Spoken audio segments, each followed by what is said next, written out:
Alright, it's that time again. Welcome to the Commander's Beacon. I am Eric, and if you didn't know, this channel is dedicated to unconventional commander decks and strategies. And today, let's play some Gruul. And when you combine red and green, you get a deck that's overt, stompy, and aggressive. You'll make lots of mana, play big creatures, and smash faces. And that's why I want to talk about Svella Ice Shaper, who does none of those things. Well, okay, we will still be making lots of mana, but other than that, we will diverge from the stereotypical Gruul playstyle. Svella is a 2/4 troll warrior that costs 1 red-green. It's also a snow creature, and you can pay 3 and tap Svella to make an Icy Manolith, which is a snow artifact that taps for 1 mana of any color. You can also pay 6 red-green and tap Svella to look at the top 4 cards of your library, and you can cast a spell from among them without paying its mana cost, and you put the rest on the bottom of your library in a random order. So Svella is a really interesting commander. This is a Gruul, snow, and artifacts matter commander that makes mana rocks, snow mana rocks, and you can make one of these on each of your turns, or more, which is really awesome ramp. Svella also gives you a payoff for all that mana with her second activated ability, which lets you pay 8 mana to cast the best spell from among the top 4 cards of your library.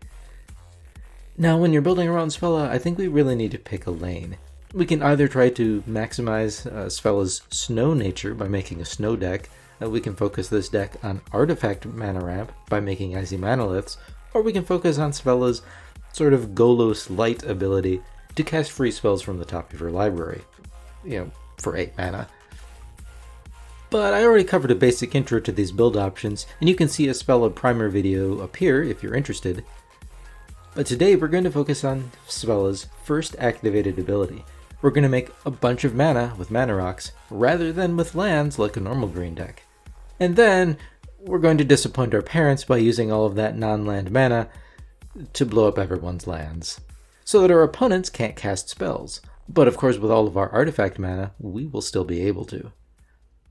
So let's talk about the contents of this somewhat degenerate Svella deck. First, how do we get all of this non-land mana?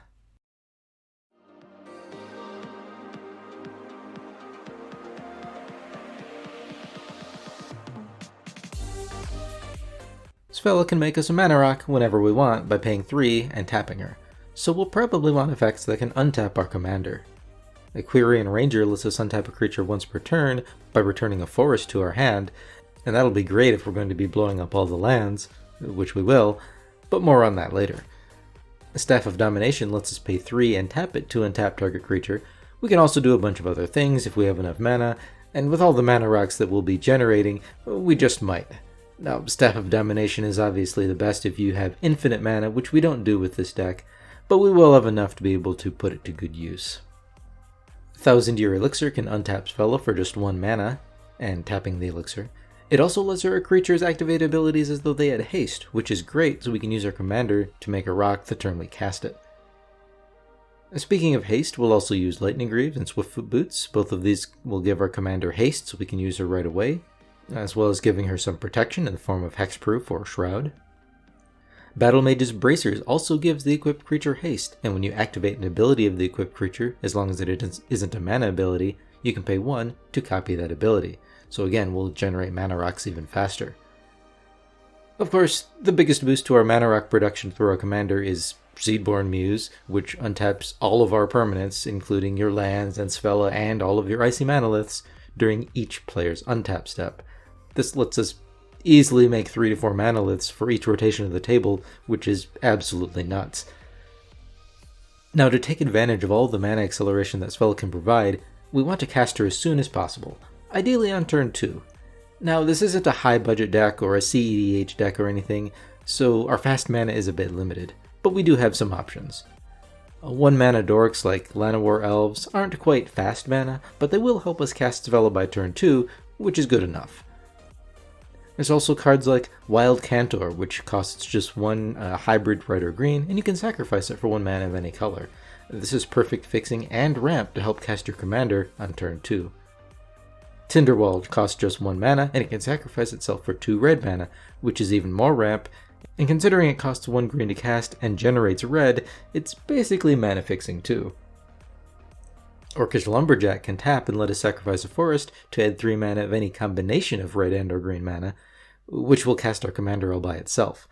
And we don't care much about sacrificing lands in this deck, since we're going to blow them all up anyways.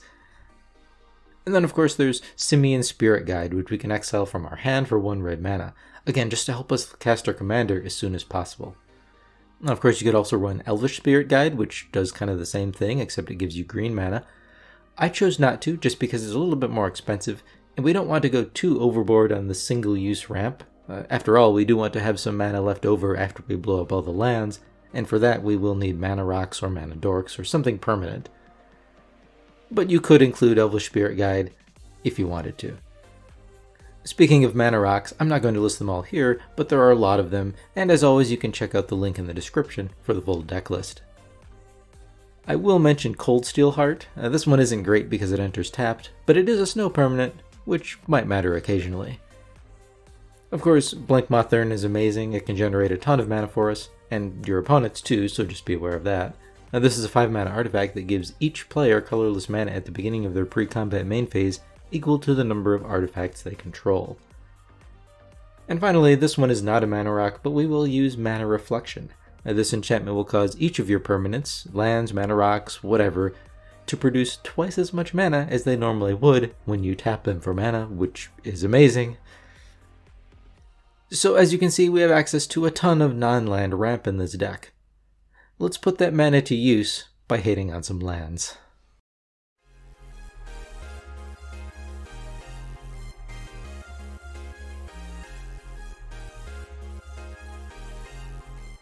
Now, even though we hate lands in this deck, we still want to be as civil as possible about mana screwing our opponents. So before we just nuke all the lands, we'll start by taxing everyone for using them.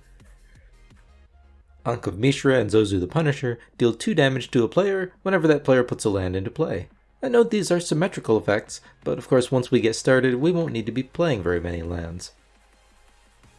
Burning Earth and Mana Barb tax players for using their lands. Burning Earth deals 1 damage to a player whenever that player taps a non-basic land for mana, and Mana Barbs does the same whenever a player taps any land for mana. And if your opponents just decide not to tap their lands to avoid taking damage, just make them take damage anyways. Citadel of Pain is another enchantment, and it says at the end of each player's turn, Citadel of Pain deals X damage to that player, where X is the number of untapped lands they control. Actually, we don't really care if our opponents use their lands or not. Let's just punish them regardless. Acidic Soil and Price of Progress are single-use spells that damage each player based on how many lands they have. Acidic Soil deals 1 damage to each player for each land they control, and Price of Progress deals damage to each player equal to twice the number of non-basic lands they control. And then of course there's Primal Order. This is an enchantment with, at the beginning of each player's upkeep, Primal Order deals damage to that player equal to the number of non-basic lands they control. Now again, all of these effects are symmetrical, so just be aware of that. But of course our deck only has 7 non-basic lands, just to minimize the damage we take from some of these symmetrical taxing effects. Now if after all of this your opponents are still undeterred in their dirty Simic efforts to ramp much more than is reasonable, even with all of these taxing effects, then it's time to just blow up all the lands. Ruination is a 4 mana sorcery that destroys all non-basic lands. This will really hurt those expensive mana bases and 5 color decks, and again our deck only has 7 non-basic lands. Tectonic Break is a sorcery that costs X red, and it just has each player sacrifice X lands. Wildfire and Destructive Force are mini board wipes and land destruction. These spells deal 4 or 5 damage to each creature respectively, and force each player to sacrifice 4 or 5 lands respectively. But I really like Natural Balance and Keldon Firebombers. A Natural Balance is a 4 mana sorcery that causes each player to sacrifice lands or search their library for basic lands to bring their total land count on the battlefield to 5. For example, if a player has 10 lands, Natural Balance will make them sacrifice 5 of them. If a player has 4 lands, Natural Balance will let them search their library for 1 basic land and put it into play. And Keldon Firebombers is even more ruthless. This is a 5 mana creature with an enters the battlefield effect that causes each player to sacrifice all lands they control except for 3.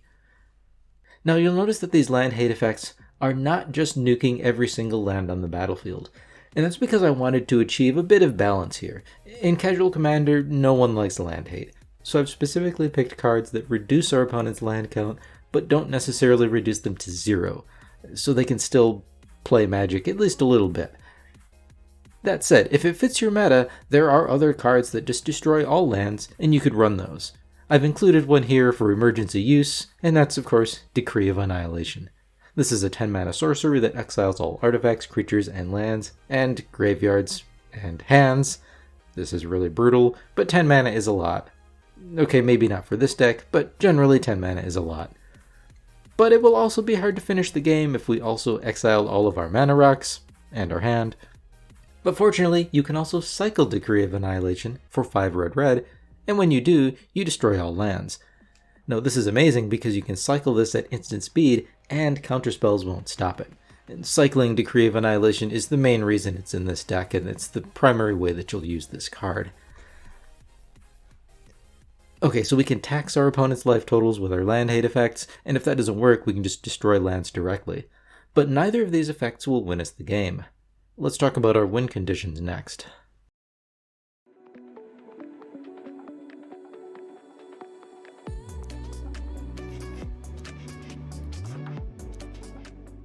Okay, so even though we can damage our opponents for using, having, or maybe even thinking about having lands, these effects will rarely finish an opponent off. For that, we have a few key win pieces. First, let's mention Conifer Worm. This is a big dumb beater.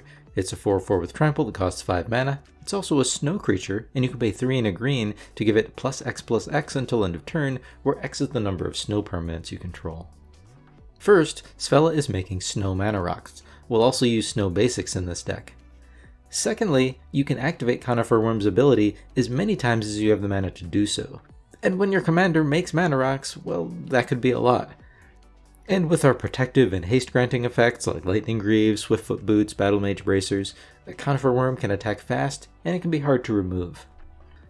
We'll also use Hellkite Igniter, which is sort of a flying version of the same thing. This is a 5/5 dragon that costs 7 mana. It also brings its own haste.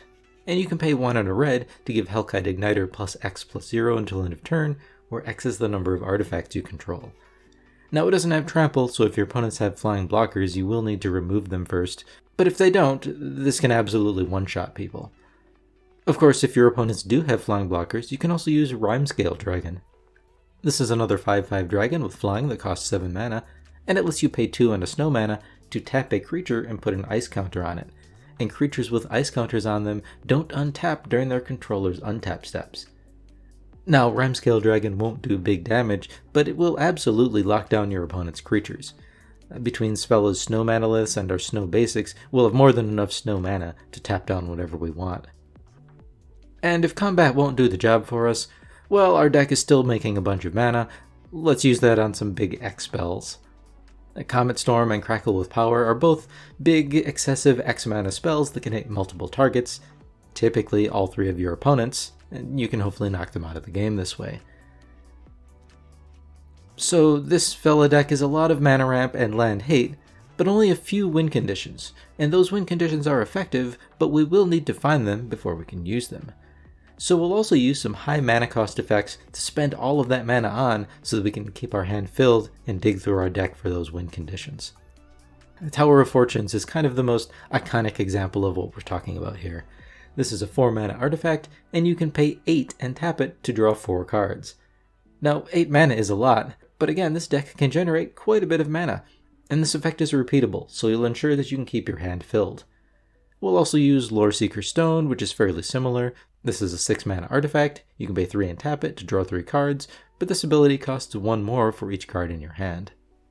I've also included Mind's Eye. This is a 5 mana artifact and it lets you pay 1 whenever an opponent draws a card, and if you do, you get to draw a card too.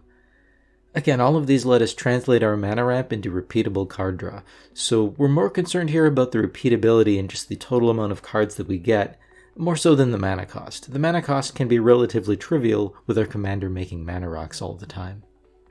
Now I've also included Angel Heart Vial. This is another 5 mana artifact, and it trades some of the card velocity of our other artifacts for some life gain. So Angel Heart Vial has, whenever you're dealt damage, you put that many charge counters on Angel Heart Vial, and you can pay 2 and tap it and remove 4 charge counters to gain 2 life and draw a card. And so this seems a little underwhelming at first, But I think that life gain is really important here, because all of our land hate effects that damage players for using lands, well, those effects are symmetrical, so we'll hurt ourselves too. And although we're running a decent amount of removal, we don't really have blockers, so we will take some damage, and Angel of Heart Vial will help us mitigate it, while giving us a bit of card advantage in the process. But perhaps our most risky, and probably most rewarding, card draw engine is Well of Knowledge. This is a 3-mana artifact that lets any player play 2 during their draw phase to draw a card, and players can do this as many times as they want. So of course we're giving all of our opponents access to card draw here too, but if our land destruction plan is working out, our opponents won't have extra mana to spend on this, and with our repeated mana rock generation with Svella, we probably will. Nonetheless, if things aren't going well for you, then Well of Knowledge can backfire, so just be careful with it. And of course, don't forget we've also got Svella's second activated ability to help us dig through our deck and find what we need for 8 mana. Now finally, we'll use a few card draw options that help us out in the early game, just in case we run into some trouble getting started. Idol of Oblivion is just 2 mana for an artifact, and we can tap it to draw a card if we've created a token this turn. For example, the tokens that we've created from Svella. Maze Mind Tome and Sunset Pyramid are both temporary artifact-based card draw. These let you pay 2 and tap them to draw a card, but Sunset Pyramid can only do this 3 times, and after that you can only pay 2 and tap it to scry 1. Maze Mind Tome does the same thing, you can pay 2 and tap it to draw a card, but you can only do that 4 times, and after that it'll be exiled, and you'll gain 4 life. So these are definitely not amazing in the late game, but they will help you out in the early game if you get off to a slow start. So those are some of the most relevant cards in this Svella land hate deck. Let's talk about a few more of the synergistic removal pieces and lands that we'll have access to.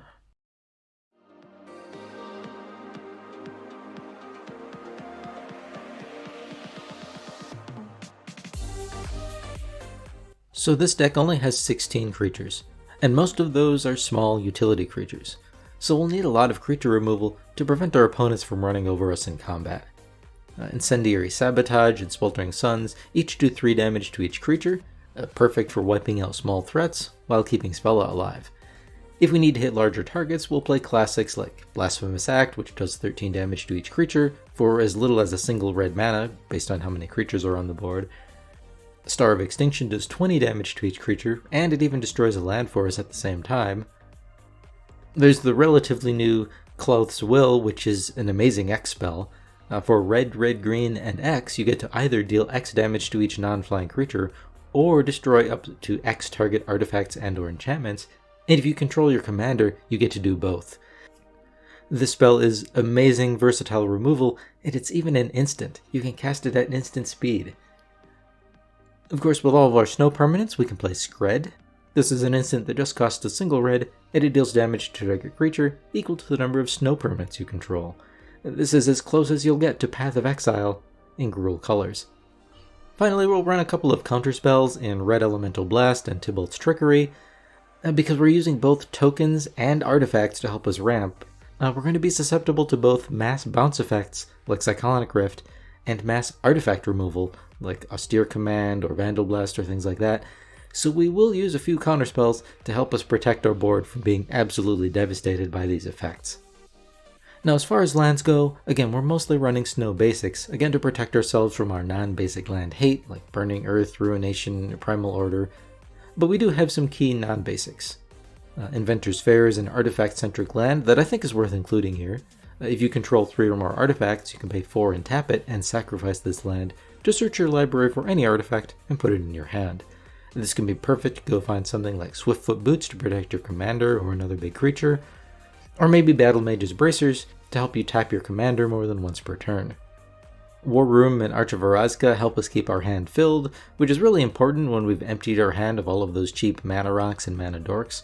They may not be the most mana efficient ways to draw cards, at 3 or 5 manas respectively to draw a single card, or effectively 4 or 6 mana actually, since you have to tap these lands in addition to paying that cost. But they are repeatable, they're on a land, and this deck can make lots of mana, so I think they're worthwhile here. And that's most of the deck. You can see the link to the full deck list in the description for more details, of course. But for now, let's go over the deck stats and cost.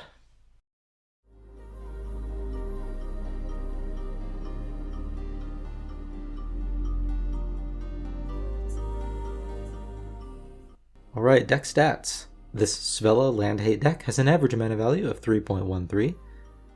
We have only 30 lands because we're trying to destroy all the lands, and also because we have 21 pieces of ramp, not counting our commander.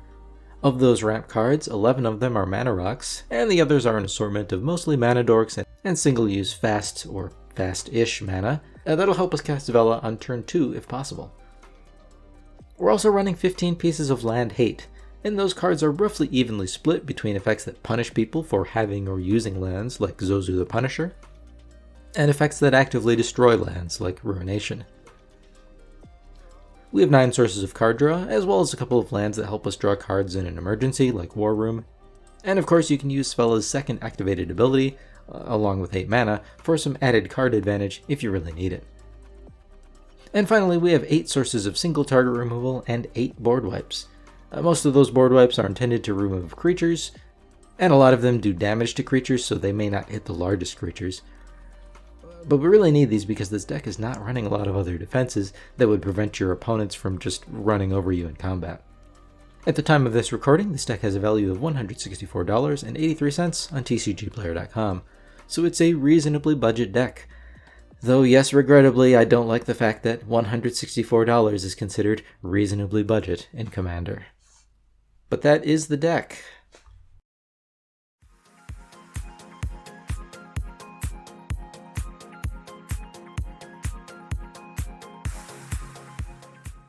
Okay, so that is Svella Hates Lands. Now I really enjoyed building and playing with this one.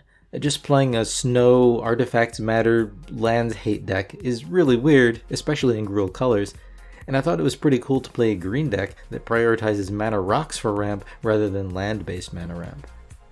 Now again, I've chosen with this deck to focus on some of the softer land hate cards, spells that might destroy some of our opponent's lands, but not all of them. And I wanted them to be symmetrical, so we'll be destroying our own lands as well, just so that maybe our opponents might feel a little bit better about it. Of course, with Svella making all of those mana rocks, our deck will be able to function without lands, but I wanted to play land destruction in a way that was relatively fair and not too fun-sucking for the rest of the table. But where this deck fits in for you will depend on your meta as well. Maybe in your playgroup, this softer land destruction that we use here is still too extreme. Or maybe your playgroup is okay with some of the more aggressive land destruction spells that destroy all lands rather than just some of the lands. So the land hate cards in this deck can be definitely tailored to fit your playgroup. Now also I want to stress again that when playing this deck, you'll want to deploy Svella as soon as possible and start making those mana rocks. Because the rest of your game plan, like destroying lands or just having enough mana to use your removal to protect yourself, is going to depend on having an established mana base from all of those rocks. And even though we aren't focused on using Svella's second ability, once we have enough mana rocks, it's fairly trivial to spend that 8 mana and tap Svella to dig through our deck for some of our win conditions or bigger card draw effects. But that's all I've got for today. As always, please let me know in the comments what you thought of this deck. Hit that like button or that dislike button as appropriate. And let me know if there's any commanders or strategies you'd like to see made into future commander deck decks, especially unconventional ones. But thank you again for watching. We'll see you next time.